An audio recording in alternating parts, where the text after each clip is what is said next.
Cuando a una figura se le aplica una transformación isométrica, se obtiene otra figura a la que se le llama imagen y que mantiene su medida y forma. La primera de ellas es la traslación. Esta transformación consiste en desplazar cada uno de los puntos de una figura en una misma dirección y en una misma distancia, tal como lo indica la directriz. Para poder realizar la traslación se necesita especificar la dirección y la distancia. La traslación puede realizarse de tres formas: traslación de un punto, traslación de un segmento y traslación de una figura. Para trasladar un punto en la dirección de la directriz, se traza un segmento paralelo a la directriz y de la misma longitud, y así se obtiene la imagen del punto. Para trasladar un segmento, se determina la imagen de los extremos del segmento en la dirección de la directriz. Y para trasladar una figura, se traslada cada uno de los lados de la figura para obtener la imagen, especificando la dirección y la distancia en base a una directriz. Por ejemplo, para trasladar esta figura, lo primero que se debe de hacer es trazar un segmento paralelo a cada uno de sus lados, y después se debe desplazar cada segmento hacia la dirección que marca la directriz. ¿Cuánto te desplazarás? Simplemente la longitud de una directriz. Entonces, si por ejemplo la directriz mide 5 centímetros, cada punto se va a mover 5 centímetros.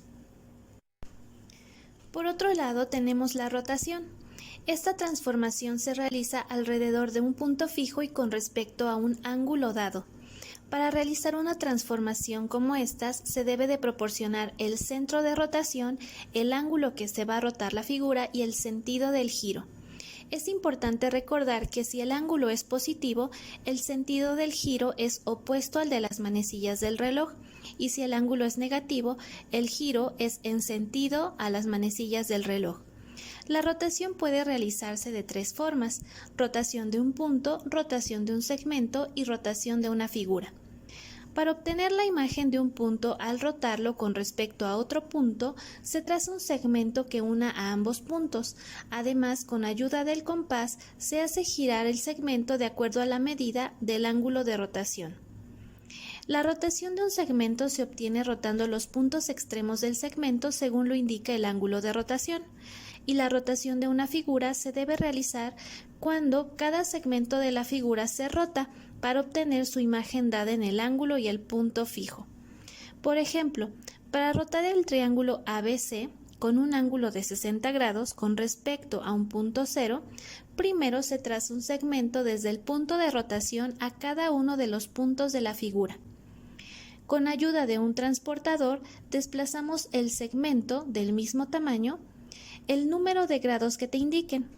Recuerda que si el ángulo es positivo, giramos hacia la izquierda, y si el ángulo es negativo, lo giramos hacia la derecha.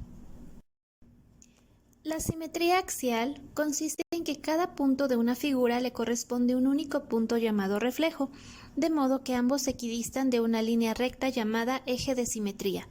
El eje de simetría es una línea recta que divide una figura en dos mitades iguales, de tal manera que el eje es un espejo y cada mitad de la figura es el reflejo de la otra. La simetría puede realizarse de tres formas: simétrico de un punto, simétrico de un segmento y simétrico de una figura. El simétrico de un punto. Conocido un punto y el eje de simetría, la imagen del punto se determina trazando un segmento perpendicular desde el punto hacia el eje de simetría. La imagen se encuentra del lado opuesto al eje y a la misma distancia que el punto. Para obtener la imagen o simétrico del segmento, se determinan los simétricos de los puntos extremos.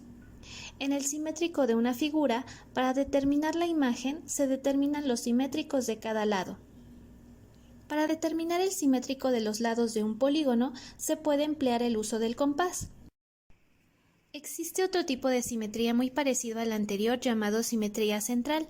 La diferencia que existe es que este tipo de simetría es con respecto a un punto conocido como centro en lugar de una recta o eje de simetría. Además, se cumple que la distancia de los puntos simétricos al centro de la simetría es la misma y ambos están alineados con este centro.